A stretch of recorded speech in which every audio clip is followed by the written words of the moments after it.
তো ফাইনালি সাকিবিয়ানদের জন্য অনেক বড় একটা খুশির খবর চলে এসে গেল। তো কি এই খুশির খবর সেটা আগে ভিডিওতে বলছি। তো হয়ে গেছে আমি সফর। তো মেগাস্টার শাকিব খান এবং কি রাহিন রফির একটা সিনেমা ছিল তুফান। তো ওই তুফান সিনেমাটার পরে ভাই রাহিন রফি একটা সিনেমা বানানোর ঘোষণা দিয়েছিল লায়ন।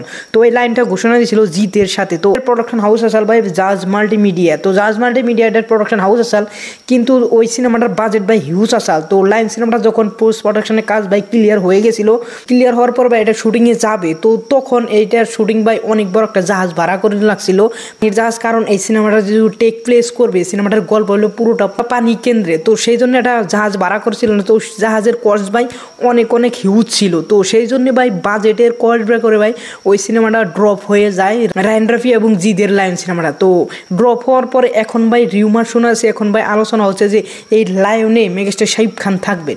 তো এই লাইনে মেগাস্টার শাকিব খান থাকলে কীরকম হতে পারে? তো এক কথায় ভাই ফ্যান্টাস্টিক। যারা সাকিবিয়ান আছে তাদের জন্য এটা ভাই অনেক বড় একটা নিউজ যে শাকিব খান থাকবেন, জিতকে বের করে দিয়ে শাকিব খান ইন।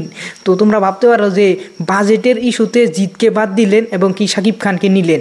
তো এখানে শাকিব খান থাকলে ভাই বাজেট ম্যাটার করে না। তোমরা দেখতে পাচ্ছ যে বরবাদে 15 কোটি টাকা বাজেট, আর জিদের একটা সিনেমার বাজেট থাকে 2 থেকে আড়াই কোটি টাকা। তো 2 থেকে আড়াই কোটি টাকা দিয়ে লায়ন সিনেমাটা হবে না দেখেই বলে জিতকে বাদ দেওয়া হয়েছে এবং এই সিনেমাটা ড্রপ করে দেওয়া হয়েছিল। তো এখন ড্রপে থেকে ফাইনালি উঠে আসলো যে এই সিনেমাটা করতে যাচ্ছে রাহিন রফির সাথে মেগাস্টার শাকিব খান।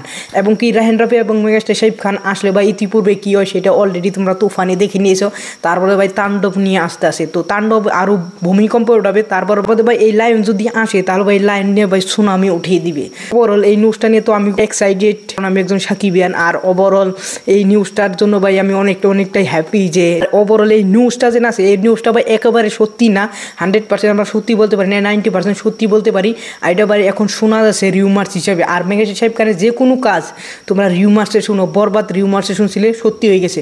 তুফান রিউমার্সে শুনছিলে, সত্যি হয়ে গেছে। তারপরে ভাই এখানে আমরা তাণ্ডব রিউমার্সে শুনছিলাম, সত্যি হয়ে গেছে। তো ওভারঅল রিউমার্সে আমরা মেগাস্টার শাকিব খানের যে প্রজেক্টটি ভাবি ওইটাই ভাই সত্যি হয়ে যায়। তো এটাও এখন রিউমার্স উঠছে যে লায়নে ভাই জিতকে বাদ দিয়ে শাকিব খান ইন। তো এটাও ভাই সত্যি হতে যাচ্ছে, সব যদি সত্যি হয় এটাও সত্যি হবে। তো ওভারঅল আমি প্রচুর এক্সাইটেড। তোমরা কতটা এক্সাইটেড প্লিজ কমেন্ট করবে।